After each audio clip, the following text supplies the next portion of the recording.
अस्सलामुअलैकुम वरहमतुल्लाहि वबरकातुह। सवाल ये पूछा गया है कि हम बिस्तरी करने के बाद या इह्तिलाम होने के बाद हुआ ये कि हमने गुस्ल तो कर लिया, लेकिन कुछ देर के बाद फिर पेशाब के रास्ते से मनी निकली, तो अब क्या करें? क्या हम पर फिर से गुस्ल करना ज़रूरी होगा?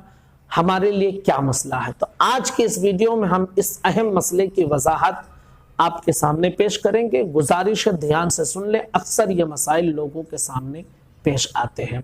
बाहर शरीयत में गुस्ल के बयान में ये मसला मौजूद है। सदर शरिया अलैहि रहमत व रिज़वा इरशाद फरमाते हैं कि अगर कुछ मनी निकली और पेशाब करने, इसी तरह सोने या 40 कदम चलने से पहले पहले उसने नहा लिया, ठीक है। फिर से सुने कि हम बिस्तरी किए तो मनी निकली या एहतलाम हो गया, मनी निकली। उसके बाद हुआ क्या कि ना आपने पेशाब किया, ना आप सोए और ना ही 40 कदम चले। उससे पहले पहले आपने क्या किया? नहा लिया। हत्ता कि नहाने के बाद आपने नमाज भी पढ़ ली।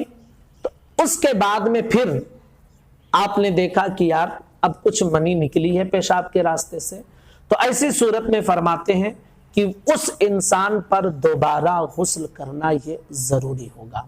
हाँ, नमाज जो उसने पढ़ी है उसकी नमाज हो जाएगी, लेकिन दोबारा जब मनी निकलेगी तो उस इंसान पर दोबारा गुस्ल करना ये जरूरी है, क्योंकि अब ये माना जाएगा कि ना आपने 40 कदम चला था, ना आप सोए थे, ना आपने पेशाब किया था। मतलब ये कि नली में मनी का कतरा बाकी रह गया था और वो फिर से पेशाब के रास्ते से निकली है, तो फिर ऐसी सूरत में आप पर गुस्ल करना ये जरूरी होगा।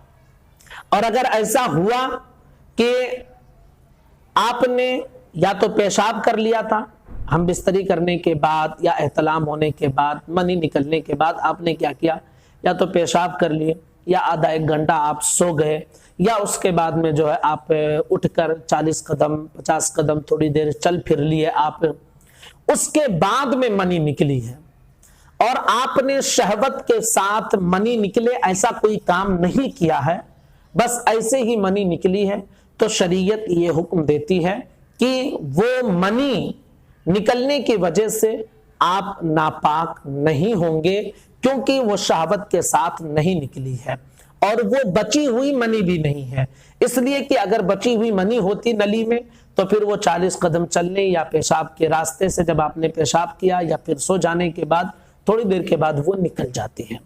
तो अगर ये तीनों कामों में से आपने कोई काम कर लिया और उसके बाद मनी निकली है, तो फिर शरीयत ये मानती है कि आप पर गुस्ल करना ये जरूरी नहीं होगा। अलबत्ता निकलने के बाद कपड़े पर जहां लगी है उतना कपड़ा तो नापाक हो जाएगा, और अगर आप वुजू से थे तो आपका वुजू टूट जाएगा, आपका गुस्ल नहीं टूटेगा। यह मसला बाहर शरीयत में गुस्ल के बयान में मसला नंबर 3 में मौजूद है। तो उम्मीद करता हूं कि मसला आपकी समझ में आ गया होगा। अक्सर हमारे नौजवानों के साथ इस तरह के मसाइल पेश आते हैं। मैं गुजारिश करूंगा अपने तमाम साथियों तक इस क्लिप को जरूर शेयर करें। अस्सलामु अलैकुम व रहमतुल्लाहि व बरकातुहू।